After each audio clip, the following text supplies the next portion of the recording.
नमस्कार मेरे प्यारे पालीवाल ब्राह्मण समाज के बंधुओं। रक्षाबंधन का त्यौहार पालीवाल समाज नहीं मनाता, यह लगभग सभी पालीवाल समाज बंधु जानते हैं। लेकिन आज तारीख तक भी रक्षाबंधन का त्यौहार नहीं मनाने के कारण के पीछे भी स्पष्ट रूप से क्या कारण रहे हैं कि पालीवाल ब्राह्मण समाज रक्षाबंधन का त्यौहार नहीं मनाता, इस संबंध में कुछ संशय है। हर बार हमारे समाज के प्रबुद्ध जन अपने अपने हिसाब से इस बात को समाज के सामने रखते हैं, लेकिन आज मैं आपके सामने संक्षिप्त रूप में मेरे विचार, जो मैंने इतिहास पढ़ा और इतिहास को जाना समझा, उसके बाद मैं आपके सामने अपनी बात रखना चाहूँगा कि 534 ईस्वी में पड़िहार वंश के शासक ने, जो कि राजा लक्ष्मण राव थे, उन्होंने अपने गौड़ वंश के राजगुरु को पाली की नगरी दान में दी और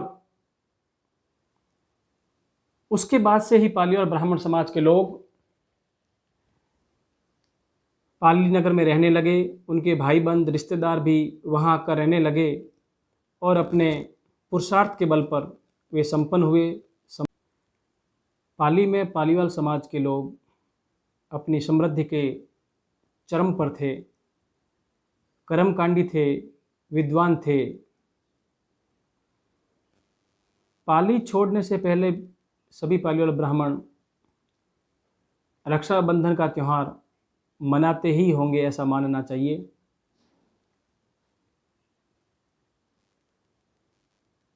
पालीवाल ब्राह्मण श्रावणी मास में पितृतर्पण, उपाकर्म आदि के कर्म भी किया करते थे। महिलाएं भी व्रत आदि त्यौहार के अवसर पर करती थी। पालीवाल समाज के लोग, जो कि श्री आदिगौड़ ब्राह्मण थे,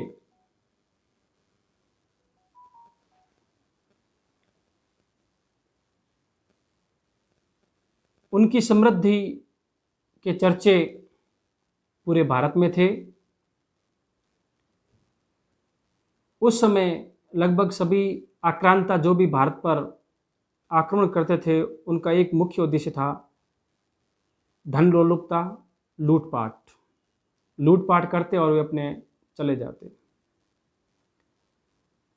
अब जानने की बात यह है कि पालीवाल जब पाली में रहते थे तब उन पर किसने आक्रमण किया। कोई कहते हैं गजनी, कोई कहते हैं गौरी, कोई कहते हैं मुस्लिम आक्रांता, कोई कहते हैं मुगल, कोई तर्क, कुतर्क, इस प्रकार की बातें सामने आती रहती है।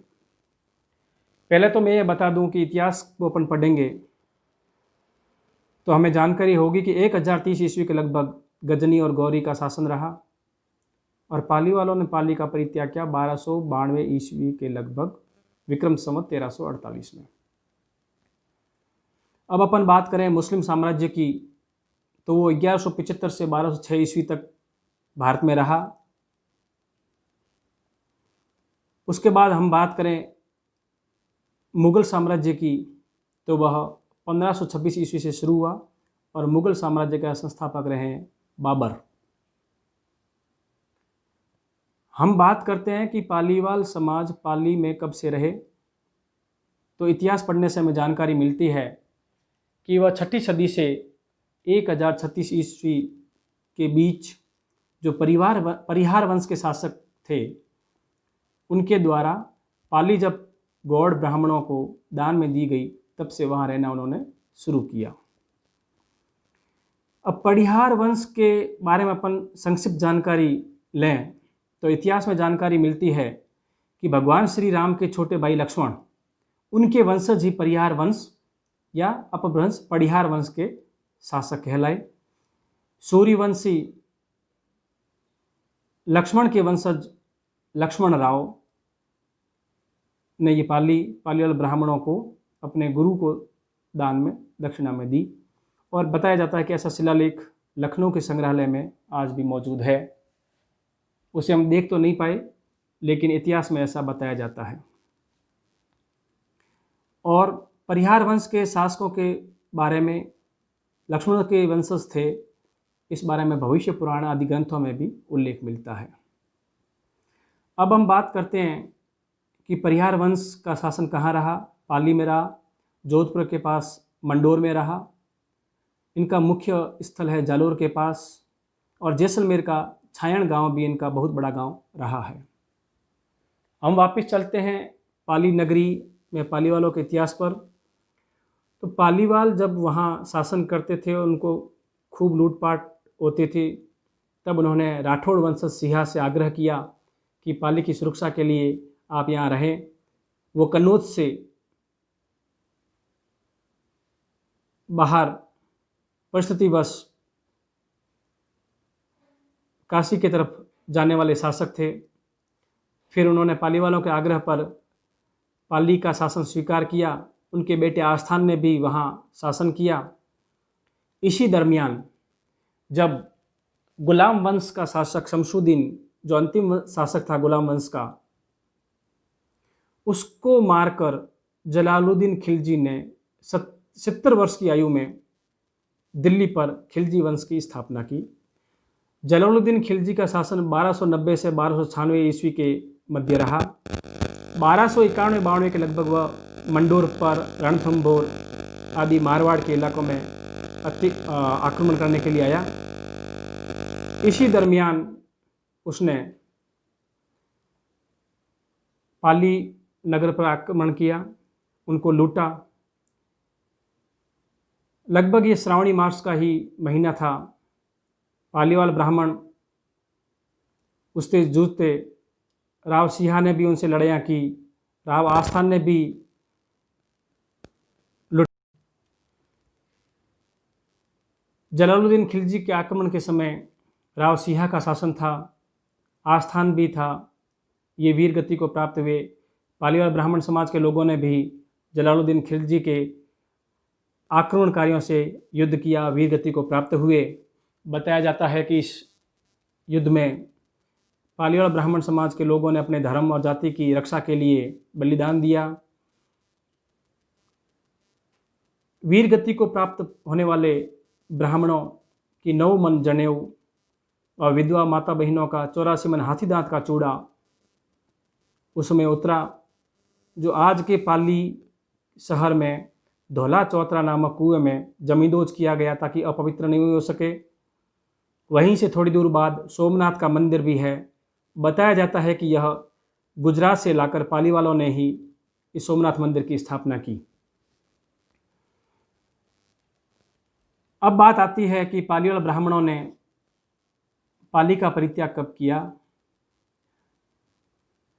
जलालुद्दीन खिलजी के आक्रमण के समय पाली वालों ने उनसे अपने धर्म जाति के स्वाभिमान के लिए लड़ाई की और हजारों की संख्या में नरसंहार हुआ।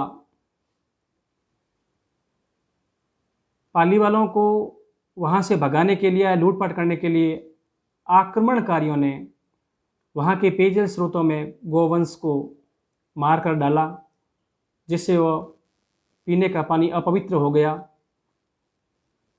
अब पाली वालों के पास कोई विकल्प नहीं रहा कि इधर हजारों की संख्या में लोग वीरगति को प्राप्त हुए, असुरक्षित महसूस करने लगे।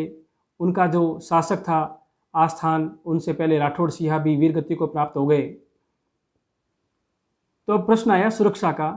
तो उन्होंने अपने तन मन धन की सुरक्षा के लिए, और जहाँ जल अपवित्र हो जाता फिर वो क्या करते, तब उन्होंने अपने धर्म और जाति की स्वाभिमान की रक्षा के लिए पाली को छोड़ना उचित समझा। सभी ने संकल्प किया कि अब इस प्रकार के माहौल में हम यहाँ नहीं रह सकते। तब पाली में रहने वाले लोग, जिनका व्यापार अरब एशिया की तरफ था, इराक, ईरान, अफगानिस्तान, और वो जैसलमेर रूट से होकर जाते थे। उनमें से हजारों की संख्या में लोग जैसलमेर की तरफ आकर बसे और उन्होंने ही कुलदरा खाबा सहित 84 गांव का बसाया। दूसरी तरफ कुछ लोग मेवाड़, राजसमंद, उदयपुर की तरफ जाकर बसे।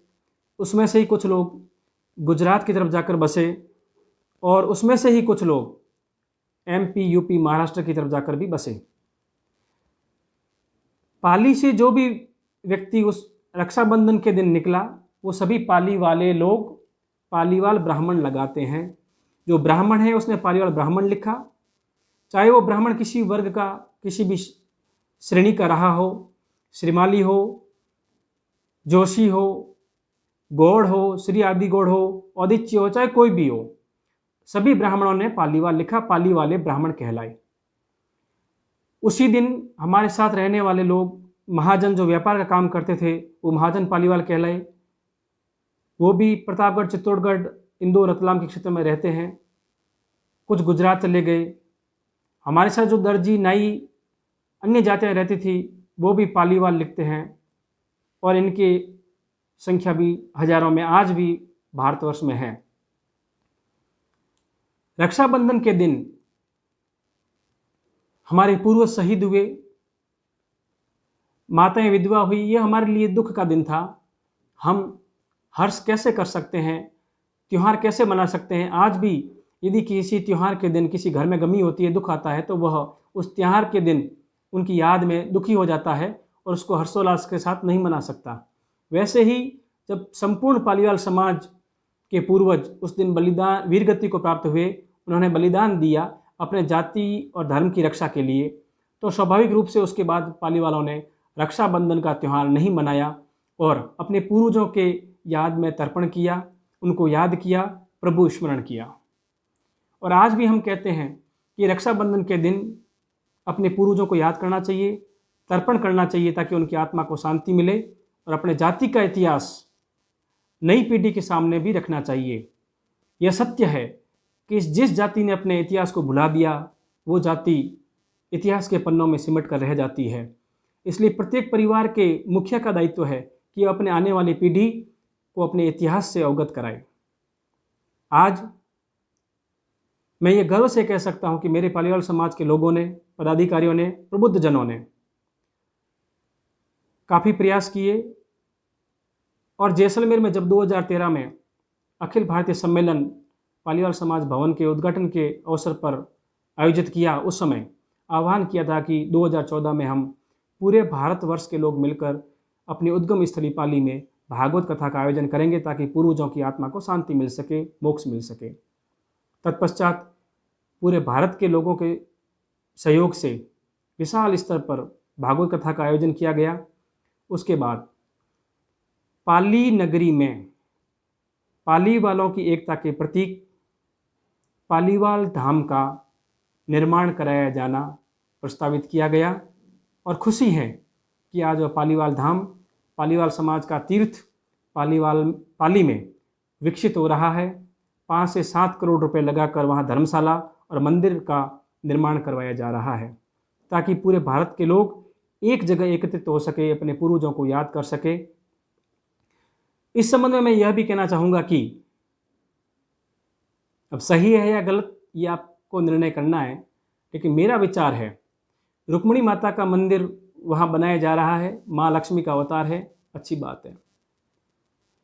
उसी के पीछे तलहटी पर माँ पूर्णागर माता जी का भी मंदिर है, परंतु यह भ्रम नहीं रहना चाहिए कि माता रुक्मिणी और माता पूर्णागर ये पालीवाल समाज की कुल देवी है। कुल देवी प्रत्येक परिवार की अलग अलग होती है। जो हमारे पूर्वज जिस शक्ति की आराधना करते आए हैं अपने परिवार की रक्षा के लिए, वही हमारी कुल देवी हो सकती है।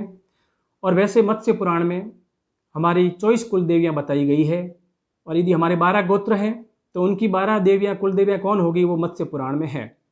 अब भ्रम यह भी है कि पंडित शिवनारायण जी पालीवाल ने अलग लिखा है, तो मैं ये कहता हूँ कि पालीवाल विवाह पद्धति और विवाह पद्धति कर्मकांड के अवसर पर उपयोग ली जाती है और उसी समय कुल देवी का पूजन भी होता है।